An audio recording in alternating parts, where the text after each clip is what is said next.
Hər bir uşaq sevgi və qayğı ilə əhatə olunmalıdır. Amma bəzən uşaqlar bioloji ailələrindən ayrılmalı olur. Ailə mühitindən uzaqlaşırlar. Məhz belə anlarda himayədar ailə onların həyatında körpü rolunu oynayır.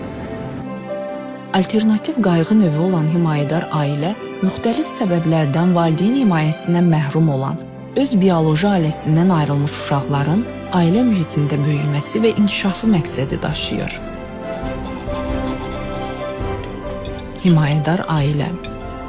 Ailə əsaslı alternativ qayğı növüdür. Müavinətli xidmət növüdür. Müvəqqəti xarakter daşıyır. Uşaq ailənin varisi sayılmır.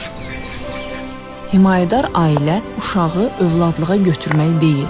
Bu uşağın təhlükəsiz bir ailə mühitində yaşaması, emosional dəstək alması deməkdir. Uşağın hüquqları qorunur, bioloji ailəsi ilə əlaqəsi kəsilmir və əsas məqsəd onun yenidən öz ailəsinə qayıda bilməsidir.